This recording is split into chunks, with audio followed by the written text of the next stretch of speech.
Buenas noches, bienvenidos una vez más al Fuego de Zeus.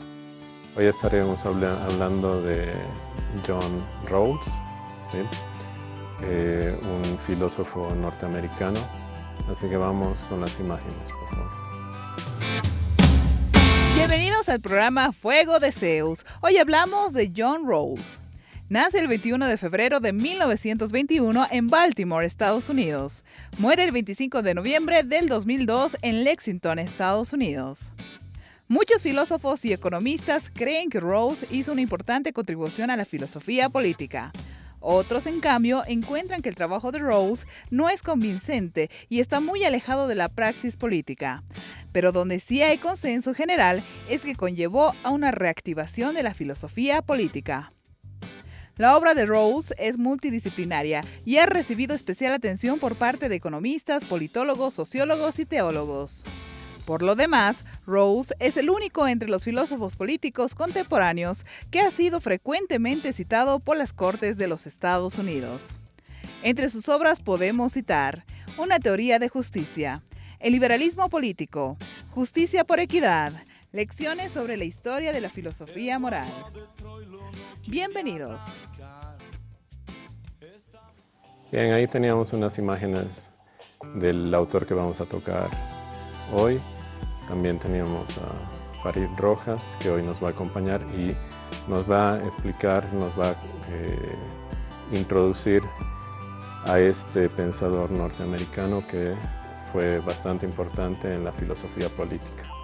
Así que, Farid, bienvenido. Muchas gracias, ¿no? Para mí es un gusto hablar de un filósofo que es muy importante para comprender los debates contemporáneos en materia jurídica, en particular en el derecho constitucional.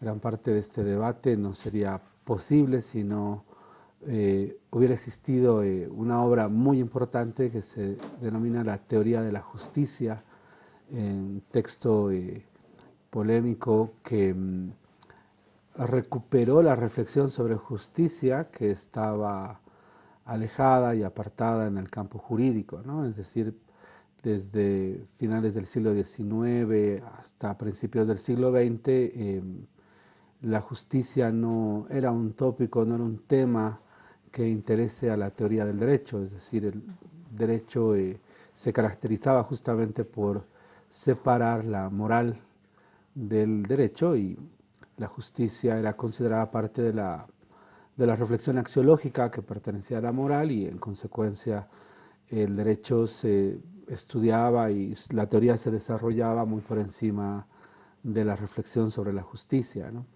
Es más, a comienzos de los años 50 del siglo XX, Hans Kelsen dictó una conferencia muy importante que hoy en día es reproducida bajo el título ¿Qué es la justicia?, en la cual trataba de mostrar que no había condiciones dentro de la teoría del derecho para tratar a la justicia como una parte, podríamos decir, de la reflexión teórica y jurídica. En consecuencia, la llegada de los papers inicialmente de Rawls sobre una relectura que él emprende de Kant, la publicación de Teoría de la Justicia a principios de los años 70, renovó un debate dentro del derecho, un debate muy importante respecto a la necesidad de pensar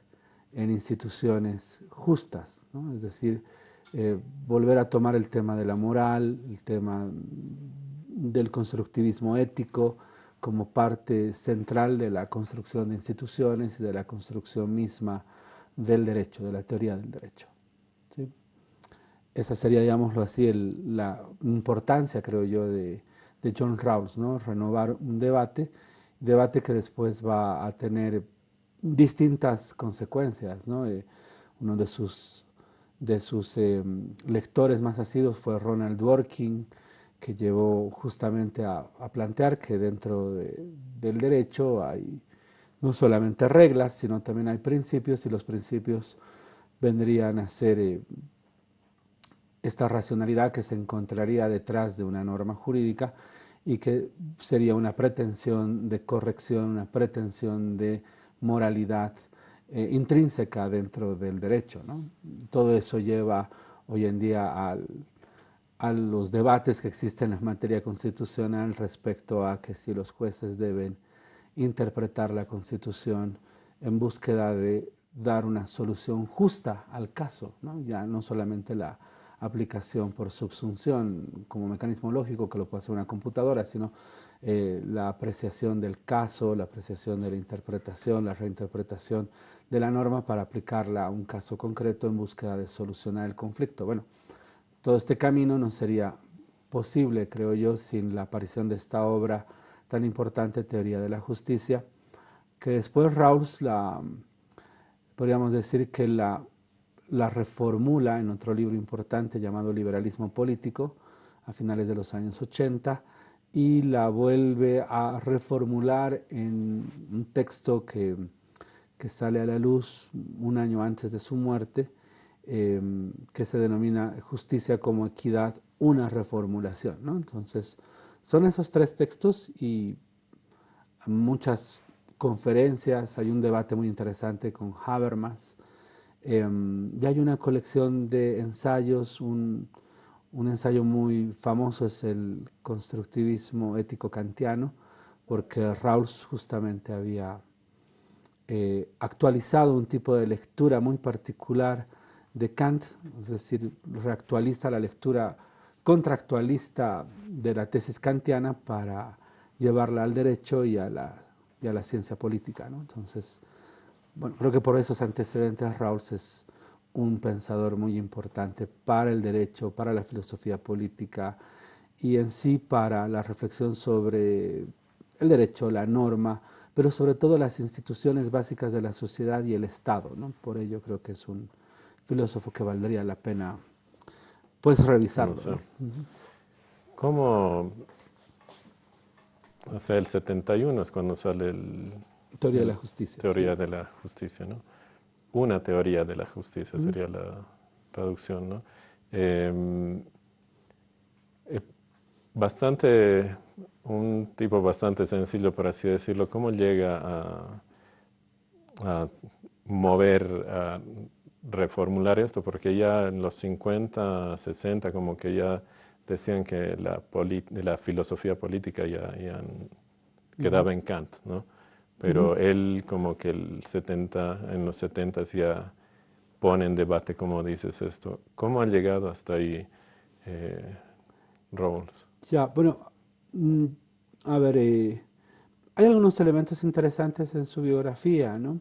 Que no la conozco a profundidad, pero sé que él fue un soldado en la Segunda Guerra Mundial, sé que estuvo en batalla, eh, sé por textos que leí de él justamente que él caminó sobre las ruinas que dejaron las bombas de Hiroshima y Nagasaki, pero como parte del ejército norteamericano que emprendía una misión que justamente tenía que pasar por estos lugares. Y sé también que Rawls, en virtud de la función que él cumplió como soldado, adquirió múltiples becas para estudiar filosofía, ¿no? Él no decanta por el derecho, pese a que el padre fue abogado. El padre fue abogado, pero no fue un abogado que haya terminado la carrera de derecho, sino era un asistente en un buffet muy famoso en Estados Unidos y como asistente aprendió mucho del oficio y llegado el momento aplicó a un examen en la barra de abogados y la barra de abogados le otorgó el permiso para litigar, que es una característica que hay en Estados Unidos, es decir, el permiso para litigar los dan las barras de abogados, como los colegios de abogados, donde no necesariamente la persona que se presenta a estos exámenes ha estudiado derecho, ¿no? Entonces, el padre de Rawls no tuvo el trabajo teórico ni el estudio teórico, pero el padre de Rawls fue abogado.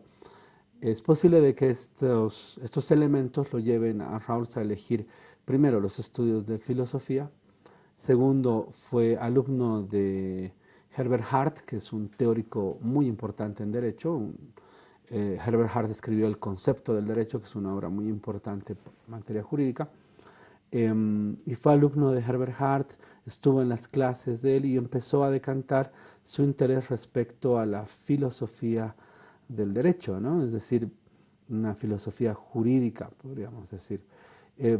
Norberto Bobbio, este jurista italiano, señala que los filósofos que hacen teoría del derecho son filósofos jurídicos, en cambio los juristas que hacen filosofía del derecho son teóricos jurídicos, ¿no? O sea, en este caso yo creo que estamos delante de un filósofo, su profesión es la filosofía, y él emprende una relectura cuidadosa de los contractualistas.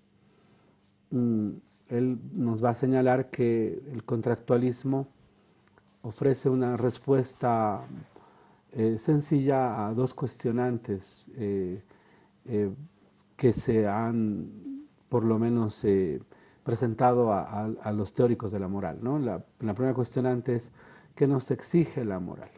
Y a esa respuesta exige que cumplamos lo que hemos contratado. Y la segunda pregunta sería, ¿por qué debemos cumplir con esta exigencia, ¿no? Y la respuesta es un tanto obvia, porque la has consentido voluntariamente. Entonces, él retoma una relectura de los contractualistas, en particular de Kant, desde mi punto de vista, porque el contractualismo que Rawls va a proponer es un contractualismo que se daría en una situación ideal, por ejemplo, una situación donde no existan relaciones de poder, una situación en la que exista un lenguaje claro y comprensible entre las dos partes que vayan a armar el contrato, una condición en la cual los contratantes se encuentran en un estado de igualdad pura. Y ese estado de igualdad pura, justamente Rawls lo va a denominar posición original, que es una derivación desde mi punto de vista de el momento en el cual el ser humano se eleva a una condición ética en la teoría kantiana, ¿no? En la teoría kantiana el ser humano debe de despojarse de sus inclinaciones, debe despojarse de sus circunstancias para poderse elevar a una postura ética. Kant te dice que eres libre cuando tu voluntad es regida por la razón. Si tu voluntad es regida por el miedo, por el amor, por el odio, tu voluntad no es libre. Si tu voluntad es regida por una coacción, digámoslo así, alguien que te está amenazando, te dice, si no conduces este programa vamos a matar a tus familiares, entonces tu voluntad no es libre, estarías acá por una coacción externa, por un sentimiento, ya sea de odio, de amor, etcétera. Para que la voluntad sea libre, el ser humano debe elevarse, y utiliza este término, ¿no? Elevarse a una condición racional donde la voluntad de la persona sea guiada por la razón. Bueno, esta categoría es la que va a utilizar Rawls para hablar de la posición original. En la posición original, los seres humanos están guiados racionalmente, emprenden un diálogo racional, y si muy bien esta posición racional no les evita conocer los problemas que hay en una sociedad, sí les permite tratar las soluciones racionalmente, ¿no? Entonces, este contractualismo le permite a Rawls hablar de un contrato hipotético, es decir, toda sociedad que quiera construir racionalmente sus instituciones debe partir de este contrato hipotético, un contrato que suscribiríamos en condiciones ideales donde se suspenden las relaciones de poder y en consecuencia estos seres humanos se elevan a este espacio de razón práctica para poder decidir qué instituciones son las más adecuadas para gobernar una sociedad, ¿no? ¿Qué instituciones son las necesarias para, no sé si gobernar, tal vez sería para gestionar los conflictos dentro de una sociedad? Y esas instituciones básicas de la sociedad, como las llama Rawls, deben ser instituciones racionales y en consecuencia justas. Y para emprender la construcción de estas instituciones, pues Rawls nos propone una especie de metáfora para llegar a la posición original. Esta metáfora ha sido de las más criticadas y es la que ha generado múltiples debates, el debate con Habermas en particular, que es el velo de la ignorancia, ¿no? El velo de la ignorancia, que vendría a ser la idea de que una sociedad compleja, plural, pero no con complejidades extremas, eso es algo que después Rawls también aclaró, ¿no? Pero una sociedad plural, compleja, los representantes de esta sociedad que van a dar forma a estas instituciones justas, deben de estar detrás de un velo de la ignorancia. En ese velo de la ignorancia ellos olvidan su lugar que tienen en la sociedad. O sea, un representante viene de la sociedad, ¿no? Entonces, cuando está en este espacio para tomar las decisiones, podemos decir en este espacio constituyente para crear las instituciones básicas de la sociedad, esa persona no puede obrar conforme a su situación, tiene que olvidar a qué grupo social pertenece. Pero lo que no olvida es el conocimiento de esa sociedad. Sabe que esa sociedad tiene desigualdades, tiene conflictos, tiene problemas, etc. Y a momento de fundar estas instituciones básicas, estos sujetos racionales tienen que buscar las formas de dar solución a un elemento que también ha sido muy polémico, sobre todo con los marxistas, dar solución a la lotería de la naturaleza. O sea, Rawls concibe o piensa o nos plantea que las desigualdades, bueno, en una sociedad hay desigualdades, pero estas desigualdades provienen del azar, básicamente, de una lotería, ¿no? De algo azaroso, ¿no? Del azar, de una lotería. Podríamos decir que un ser humano que nace con alguna discapacidad física es por azar, no es porque se lo merezca, no es que esté pagando el karma de vidas pasadas, digamos, ¿no? Un ser humano que nazca en un hogar, digámoslo así, que tiene mejores condiciones económicas para brindarle una mejor educación, etcétera, no es que lo premien en el cielo y digan, por tu vida pasada vas a nacer en un hogar de mejores condiciones. No, es azar. En ese sentido, nadie merece las cosas que podríamos decir que por azar, según Rawls, pues le tocan a uno vivir, ¿no? Entonces, como muchas de las desigualdades sociales se dan por estos motivos del azar o azarosos, Rawls propone que este grupo de constituyentes, podríamos decir racionales y autointeresados, planteen una solución a estas diferencias, a esta desigualdad que proviene del azar. Y esta solución que va a proponer la teoría rawlsiana se encuentra en uno de dos principios, ¿no?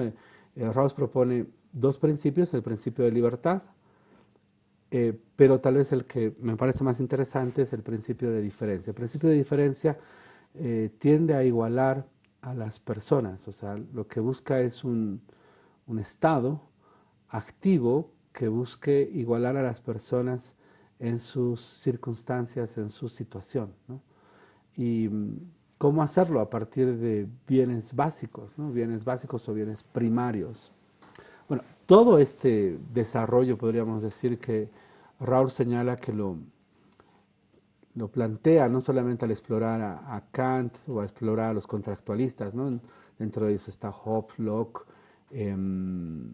sino también en esta idea de que tiene que haber un sustento racional y moral, podríamos decir, a las instituciones básicas de una sociedad. No podemos llamar derechos simplemente al conjunto de normas promulgadas por una autoridad. Ese derecho, para ser derecho y en consecuencia resolver conflictos y gobernar una sociedad, pues tiene que ser un derecho racional, ¿no? Y en esa racionalidad reconocer que las diferencias y las desigualdades sociales deben de ser corregidas, ¿no? Bien, perdón Farid que te corte, vamos a ir justamente a un corte, así que en un par de minutos volvemos con Farid, ¿sí?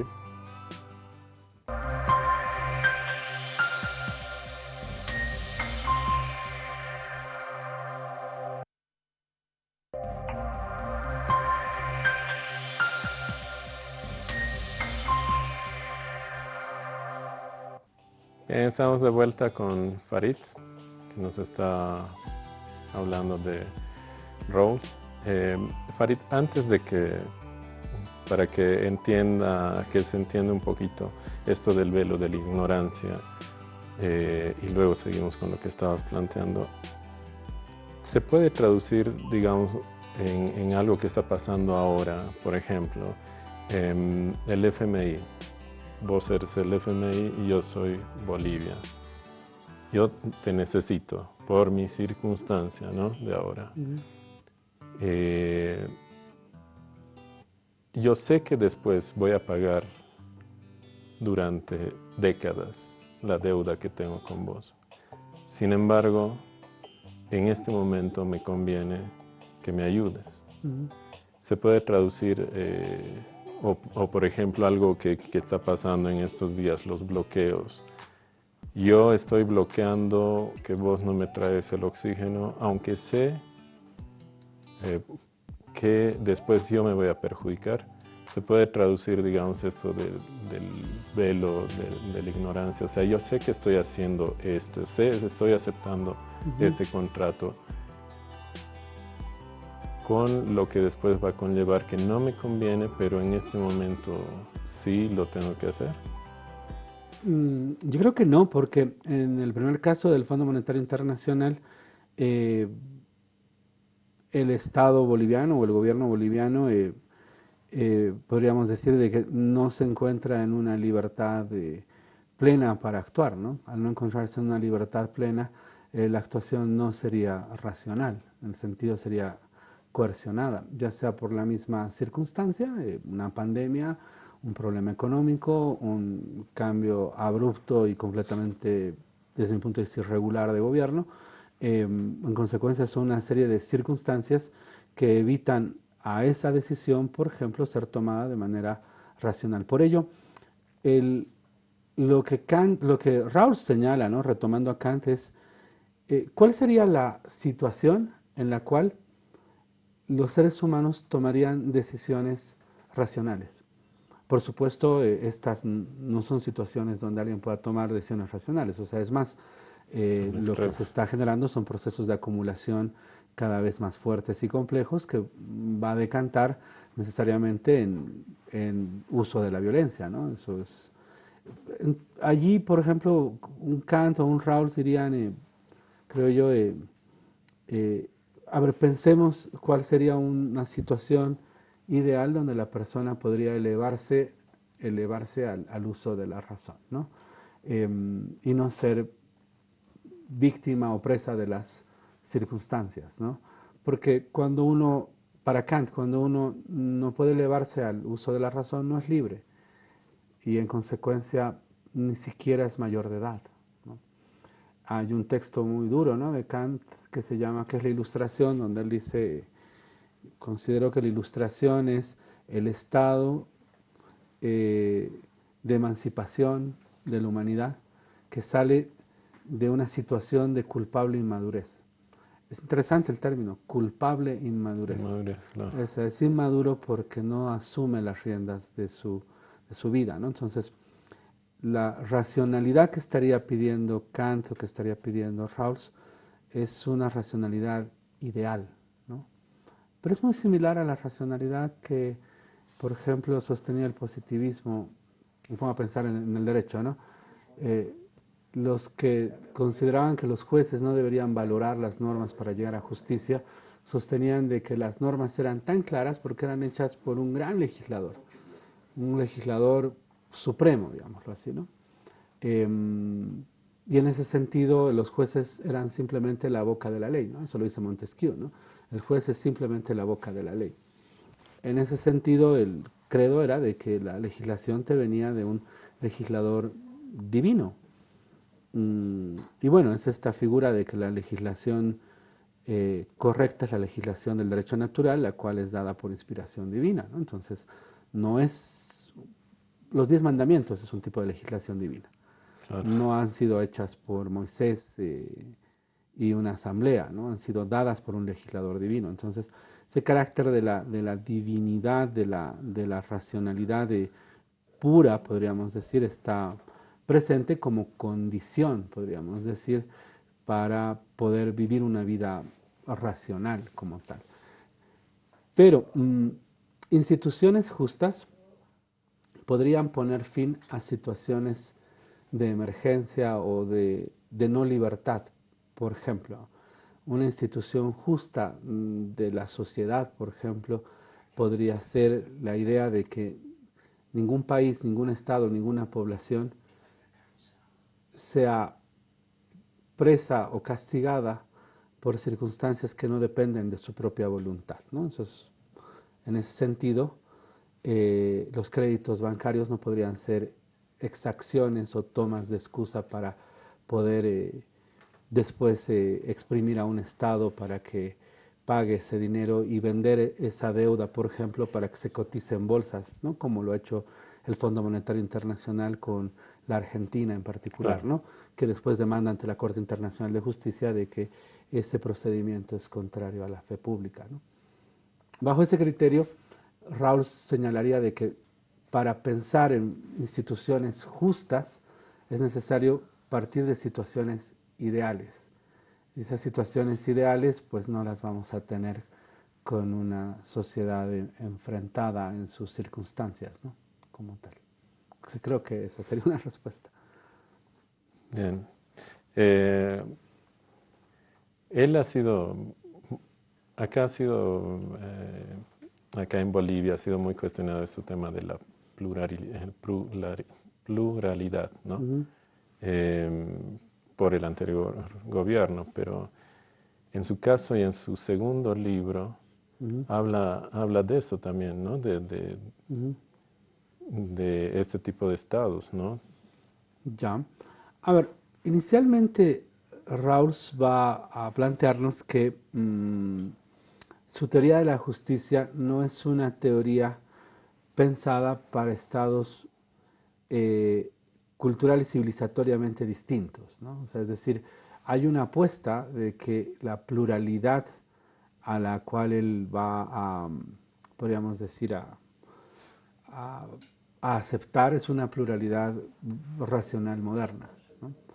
Eh, Él cree de que su teoría no se aplica a estados que se encuentren con muchas desigualdades económicas o con distintos criterios culturales o civilizatorios, ¿no? ¿Por qué? Porque allí, podríamos decir, su teoría se vuelve débil, porque no podría responder a esta pluralidad tan amplia. Entonces, sí acepto un pluralismo político, pero dentro de los márgenes del liberalismo, ¿no? Por ello, su segunda obra ya afirma de que él ha pensado esto para sociedades eh, liberales, occidentales. Eh, yo no creo que haya estado en su mira sociedades como las latinoamericanas, incluso en su reflexión. Creo que él está señalando de que su teoría no sería aplicable en estados con una fuerte presencia religiosa, por ejemplo, estados musulmanes, por ejemplo, ¿no? Donde las instituciones básicas de la sociedad no están construidas desde, o por lo menos no se legitima una construcción de las instituciones básicas de la sociedad desde la razón, sino que esas instituciones básicas de la sociedad están construidas desde la religión, desde la creencia, ¿no? Y, y en ese sentido, él simplemente no va a ingresar al debate de si su teoría es o no es aplicable en un Estado musulmán o en un Estado con diferencias culturales y civilizatorias profundas.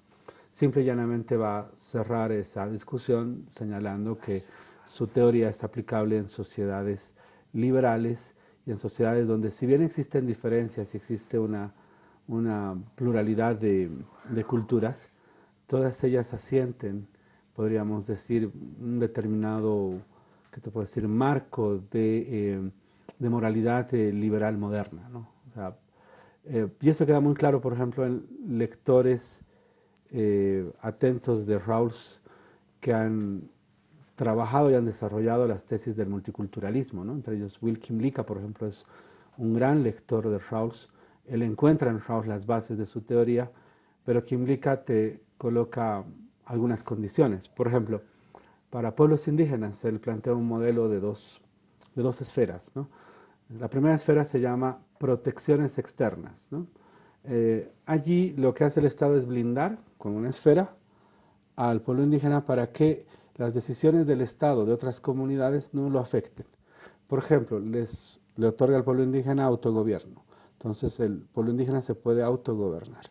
Le otorga al pueblo indígena la posibilidad de, al autogobernarse, hacer uso de sus instituciones políticas, jurídicas, es decir, puede autogobernarse, puede tener sus propias formas de gobierno, puede a la vez practicar su propia justicia, eh, que además siempre la ha ido practicando. Lo único que estaría haciendo el Estado es blindar esta posibilidad, y a esto lo llaman protecciones externas. Pero, dice, esas protecciones externas se justifican solamente a partir de que el Estado, a partir de sus compromisos internacionales, con normativa internacional de derechos humanos, plantea restricciones internas. O sea, es decir, las cosas que no pueden hacer.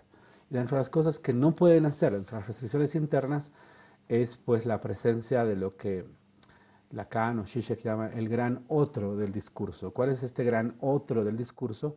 Los derechos humanos, ¿no?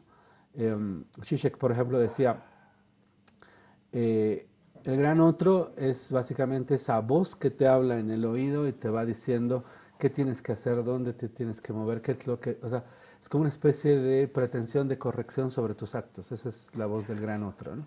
Entonces, ese gran otro te va diciendo, yo qué sé, ahora agáchate, ahora levántate, ahora ponte a la izquierda, ponte a la derecha, etcétera, etcétera, ¿no?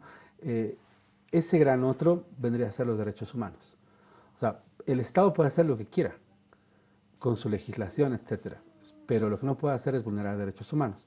Al punto que incluso la Constitución vigente te dice en el artículo 256, las normas internacionales en materia de derechos humanos que declaren un derecho preferente, que declaren un derecho que beneficie más a una persona, será aplicado de manera preferente sobre la Constitución. Esa es la razón por la cual tienes fallos de matrimonio, más que matrimonio, ¿no? de la constitución de una pareja, ¿no? Hace poco una pareja de homosexuales pues demandó al registro civil porque el registro civil decía, la Constitución señala que un matrimonio es hombre-mujer, eso dice la Constitución. Claro. Pero el tribunal aplicó el 256, las normas internacionales de derechos humanos están por encima de la Constitución. Bueno, son parte de la Constitución, ¿no? Para evitar el debate con los constitucionalistas. El artículo 410 señala que es parte de la Constitución, es parte del bloque de constitucionalidad, todo lo que son normas de derechos humanos.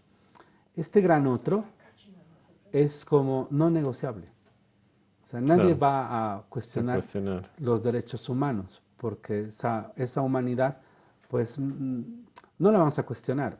Hay gente que la cuestiona, Foucault, Derrida y otros van a cuestionar esta condición de, entre comillas, humanidad, pero nadie lo va a cuestionar. Entonces, al pueblo indígena se le permite protecciones externas, todo aquello, pero las restricciones internas no puede en sus prácticas ir en contra de los derechos humanos. Entonces, al no poder ir en contra de los derechos humanos, el modelo más, que te puedo decir, avanzado que puedes tener de la reflexión rausciana respecto al multiculturalismo, que sería este autor Wilkim Lika, te muestra de que sí, sí, sí, pluralidad de culturas, pero dentro de Claro, los márgenes de una racionalidad moderna que nadie la indaga, porque además nadie la indaga porque son conquistas de la humanidad materiales que se plasman después de la Segunda Guerra Mundial. Naciones Unidas nace después de la Segunda Guerra Mundial y la Declaración de Derechos Humanos nace en 1948, después de la Segunda Guerra Mundial. Entonces, nadie va a cuestionar esto porque son, ¿qué te puedo decir?, como conquistas de orden material. Ahora, ese nadie obviamente no incluye en sí a otros filósofos, ¿no? O sea, eh, para mí el más significativo es Foucault, ¿no? Pero hay varios otros que han cuestionado esta, entre comillas, conquista racional. Dentro de los juristas, Bartolomé Clavero, ¿no? Se cuestionó acerca de cuál es el punto de vista desde el cual se hicieron los derechos humanos, digamos, así, ¿no? Es decir, cuál es la orientación ideológica de los derechos humanos. Lo mismo lo hizo Boaventura Sousa Santos, ¿no? Creo yo que es un poco más tierno y busca la idea de la reinterpretación, podríamos decir, de los derechos, ¿no?, humanos. Otras versiones también igual de tiernas, como la de complementar el carácter occidental desde una filosofía local y hacer algo transcrítico, ¿no?, como te plantean algunos decoloniales, ¿no? Pero bueno, creo que ese es otro debate. De todas formas, la presencia de esta, de esta posición original, de esta razón, es como una condición, creo yo, en autores como Rawls, ¿no? Es decir, es esta posición original a la que debes de llegar para la construcción de las instituciones básicas de la sociedad. Creo que va por ahí, más o menos. Varios bueno, han dicho que es una utopía, ¿no? El cómo pensaba Rawls, ¿no? Es así porque, digamos, las instituciones sabemos que no hay cierta conveniencia para el que viene a trabajar para vos, a menos, obviamente, la ganancia que tenga, ¿no? Pero si bien han dicho que es algo utópico todo lo que dice Rawls, también lo siguen aplicando, se sigue hablando, ¿no? O sea, se sigue utilizando su concepto, su pensamiento. A ver, yo creo que lo que nos plantea Rawls es tener esta imagen. En una sociedad hay gente más aventajada, imaginemos de que le colocamos estatura, son más altos. Hay gente que es menos aventajada y los vamos a rebajar de estatura, son más chiquititos, ¿sí? Los más altos son más aventajados y los más pequeñitos son menos aventajados. Raúl se cuestiona de que esa mayor ventaja y esa desventaja no es resultado de sus decisiones, sino es parte de una lotería de la naturaleza. Por ejemplo, sus críticos, ¿no?, hablan de un basquetbolista, este es Robert Nozick, que habla acerca de un basquetbolista que es muy hábil con la pelota, además fue educado desde niño y bueno, y además por razones biológicas el sujeto creció 2 metros y pico y es el gran basquetbolista y en consecuencia en esta sociedad eso es muy apreciable y lo hace un sujeto más aventajado, ¿no? En ese sentido, esa ventaja como tal no es, podríamos decir, de una decisión suya, sino es un hogar que impulsó aquello. Claro. Un niño no tenía ahí la decisión de ponerse a jugar, sino es el hogar, es la condición, y obviamente el hecho de que biológicamente crezca 2 metros y más no es una decisión de él crecer o no, ¿no? Sino habría mucha gente que le falta decisión, digamos, sino de crecer Claro. más. Volviendo, digamos, a la idea, el más aventajado lo sería por razones que no dependen de su voluntad. Bien, Farid, vamos a ir a un corte, ¿sí? Volvemos en un par de minutos.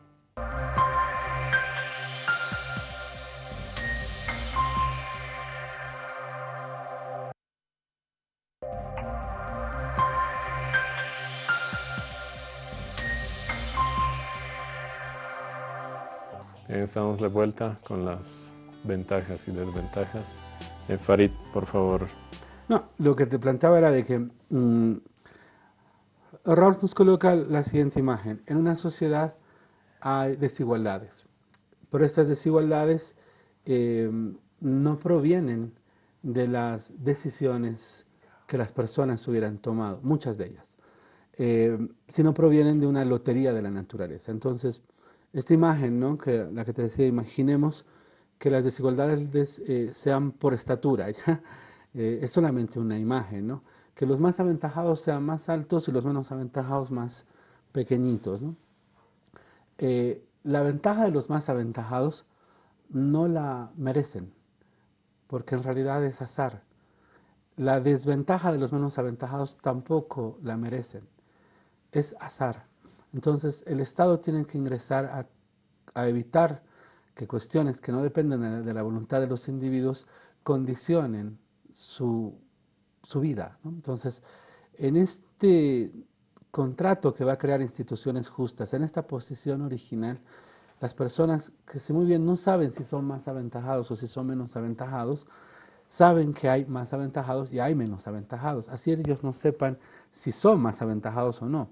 Esa es la idea del velo de la ignorancia. O sea, tú no vas a obrar beneficiando a tu grupo. Por ejemplo, si el grupo de personas que van a tomar las decisiones sobre instituciones básicas son más aventajados, lo que van a hacer posiblemente sea generar mayores ventajas para su más ventaja. O al revés, si son menos aventajados, posiblemente tomen la decisión de repartirse los bienes de los más aventajados, digámoslo así, ¿no?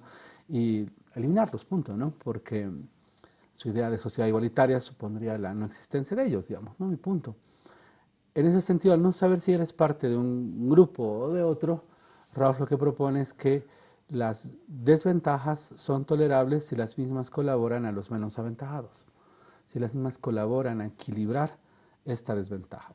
Pero acá Rawls está legitimando a los más aventajados, ¿no? ¿Por qué? Porque son necesarios ¿para qué? Para que produzcan riqueza. Pero su riqueza no la merecen del todo porque esa su ventaja es por lotería de la naturaleza, ¿no? Esa es su justificación. ¿Para qué? Para que el Estado ingrese a una redistribución de riqueza. Le quita a los más aventajados progresivamente y se los da a los menos aventajados a partir de derechos de asignación universal. ¿Eso qué significa? Que también son derechos para los más aventajados. Por ejemplo, un derecho a una educación gratuita. La educación gratuita está pensada para las personas que no tienen acceso a pagar y costear una educación, pero los más aventajados tendrán mayores opciones para elegir. Sí, pueden elegir la educación fiscal, como pueden elegir entrarse a un colegio privado, ¿no? Por condición de clase lo van a hacer al privado, ¿no? Claro. Pero la idea está de que esa educación coloque en igualdad de condiciones al hijo del menos aventajado como al hijo del más aventajado. Esa igualdad de condición para Rawls ya está solucionando una desigualdad que no venía de la voluntad de estas personas. Era una desigualdad que para Rawls viene de la lotería de la naturaleza, ¿no? O sea, él no va a ingresar a discutir que esta desigualdad viene por acumulación originaria, digamos, no, no. O sea, él simple y llanamente va a señalar de que la lotería de la naturaleza nos revela un elemento interesante, que ninguno de los dos merece su mayor ventaja o su menor ventaja. Y en ese sentido el Estado ingresa a una redistribución. Pero no tiene que ser una redistribución abusiva. ¿Por qué? Porque el Estado precisa del más aventajado para la producción de riqueza. En ese sentido va a apoyar al más aventajado en muchas cosas, pero lo va a comprometer a que esa producción de riqueza la redistribuya a partir de bienes sociales, ¿no? Bienes básicos de la sociedad, dice Rawls, ¿no? Que lo han traducido muchos a partir de, por ejemplo, Amartya Sen, ¿no? Lo ha llegado a traducir a partir de eh, eh, a mayor, ¿qué te puedo decir? A mayor desarrollo, mayor libertad. Entonces, el tema es qué es lo que te hace ser más libre, ¿no? Esta idea de qué te hace ser más libre, la educación te hace ser mucho más libre. Una buena alimentación te hace ser mucho más libre. Bueno, Amartya Sen, justamente uno de sus ejemplos más fuertes es la hambruna, ¿no? La hambruna es resultado de una sociedad sin democracia para él, ¿no? Entonces, la educación, la alimentación, el hogar, los derechos básicos, ¿no? Que por ejemplo en Bolivia están entre el 15 y el 20, ¿no? Derecho a la vida, a la salud, a la educación, a la alimentación, a la vivienda, a los servicios básicos. No está el derecho a la propiedad, por ejemplo, en esa enunciación del 15 al 20. ¿Por qué? Porque el derecho a la propiedad será el ejercicio de tu derecho a la libertad en una sociedad de mercado. Pero la idea está de que se pueda garantizar estos bienes básicos y además dotados de manera universal, esa es la parte interesante, no es discriminación positiva, solamente a los menos aventajados, ¿no? Sino la salud está dotada como un servicio universal de salud, ¿no? Esa es la idea. Por ello, cuando algunas veces escucho de temas como la educación gratuita, la salud gratuita, eso es Rawls, básicamente, ¿no? O sea, una versión, ¿no?, de Rawls. Ah, ¿Quién la va a financiar? El Estado. ¿Pero a partir de qué el Estado? A partir de cobrar mayor impuesto a los que más tienen y en algunos casos hacerse cargo el mismo Estado de la producción de la riqueza, como es el caso de estados que tienen explotación de recursos naturales, por ejemplo, ¿no? No lo hace el Estado, yo entiendo todo el tema ambientalista, pero no lo está haciendo el Estado con el afán de destruir la naturaleza, no, lo hace con el afán de producir riqueza. Y la producción de riqueza sirve para procesos de redistribución, por lo menos dentro de los estados. Este modelo es el modelo que se ve después de la Segunda Guerra Mundial, justamente, ¿no? Es un modelo que tiene una finalidad, sacar a los menos aventajados de la condición de pobreza hacia la construcción de las famosas clases medias. La clase media fue un proyecto europeo de los bancos que reconstruyen a los estados después de la Segunda Guerra Mundial. La idea era crear clases medias, ¿no?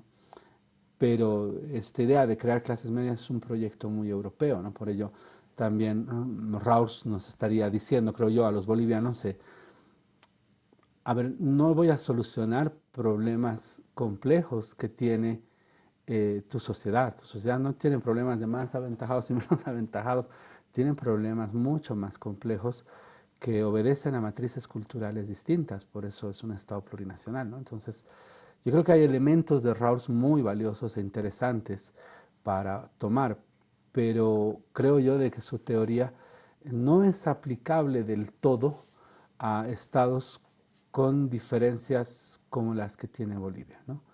Y adicionalmente tampoco creo que es aplicable en estados y situaciones de excepción, que bueno, en el caso boliviano ya está volviendo la regla, ¿no? Vivimos en excepción desde hace tiempo. No es aplicable porque un estado de excepción, como indica su nombre, es excepcional, ¿no? Como tal. Entonces, eh, lograr un diálogo en este momento, por ejemplo, que hay conflictividad en el país, para que en este diálogo los sujetos ingresen a una especie de velo de la ignorancia, no, porque esos sujetos están constituidos por el antagonismo. O sea, si no hubiera este antagonismo no estarían constituidos. O sea, eh, mira, o sea, es un criterio, espero que nadie lo tome a mal, pero si no hubiera un antagonismo, posiblemente muchos sujetos que están en el gobierno actualmente no estarían en el escenario político porque no tienen ni el 3% de votación. O sea, claro. es absurdo, es simplemente un escenario, una circunstancia política la que los coloca allí. Entonces, su razón de ser es el carácter antagónico. Y ese carácter antagónico es la condición de circunstancia, que más bien es la no ideal para pensar en un diálogo racional, ¿se entiende? Que no puedes llegar ahí por una circunstancia de antagonismo. Si tú quitas la circunstancia de antagonismo, si te transportas hace 2 años atrás, estos señores no tenían ningún tipo de presencia política. Es un antagonismo lo que los lleva allí, ¿no? Como tal. Entonces, por ese sentido, no es del todo aplicable para circunstancias de excepcionalidad como las que vivimos hoy en día, ¿no? Eh, Sería fantástico, como dices, que se entienda lo que proponía Rawls, ¿no? Esto de la educación gratuita en la igualdad, pero hoy por hoy, bueno, y siempre creo, eh, a los chicos de fiscal no se concentran porque están pensando en comer, ¿no? Para eso era el desayuno, Exacto. claro. Y a los de privado no se concentran porque ya también exceden en su desayuno y el recreo y todo lo que se les da, ¿no? Obviamente no es una pseudo, ¿no? O como esto de la salud, ¿no? La Ahora, salud universal. han habido muchas discusiones respecto a qué son los bienes primarios. Porque Rawls no te dice salud, educación, no, dice Claro, bienes primarios y lo han traducido, por ejemplo, a Amartya Sen a la idea de qué es lo que nos da mayor libertad, ¿no? O sea, ¿qué le va a dar, por ejemplo, a un niño mayor libertad? Educación, salud, etcétera.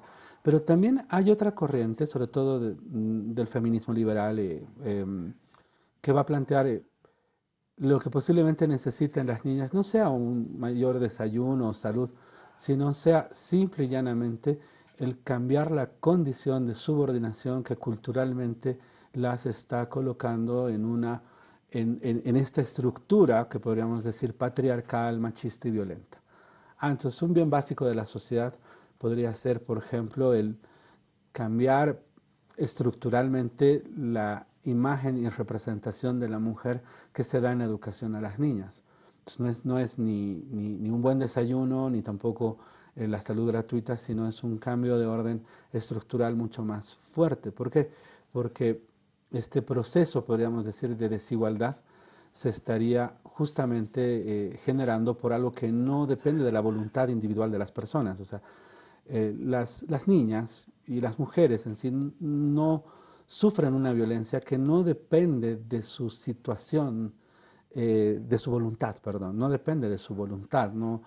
Y en ese sentido, pues un elemento que han criticado las feministas liberales es de que las instituciones básicas de la sociedad tienen que transformar las estructuras patriarcales que condicionan a que la mujer reproduzca un rol subordinado frente al varón.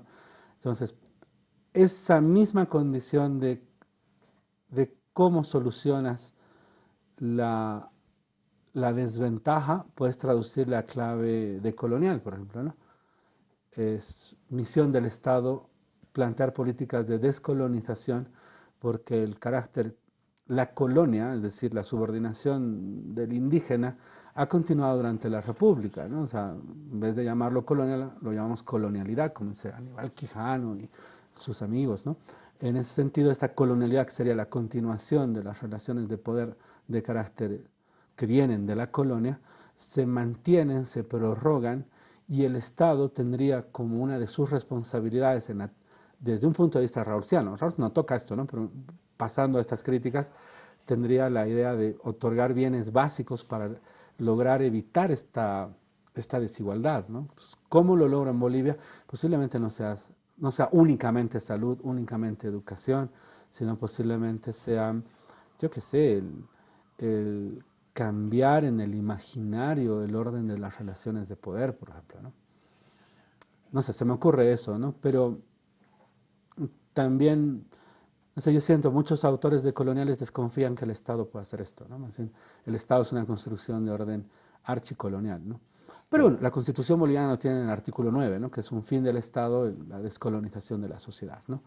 Y esa descolonización ha sido interpretada como despatriarcalización también, ¿no? Bien, Farid, como siempre, el tiempo es corto para estos temas, así que nos tenemos que ir, pero quería agradecerte que vengas otra vez, que nos hayas hablado de este autor, y espero que para una siguiente nos veamos, ¿no? Claro que sí, ¿no? Aceptes la invitación. Para mí el gusto, y pues espero que haya sido una invitación a que lean a este autor, sobre todo a los que estudian Derecho y a los juristas, es de lectura, desde mi punto de vista, obligatoria, Rawls. Bien. Bueno, ha sido un gusto tener a Farid, que nos ha dado a conocer este autor y, bueno, hablarnos de la filosofía política, ¿no? Bueno, esto fue el Fuego de Zeus. Nos vemos el próximo programa. Gracias.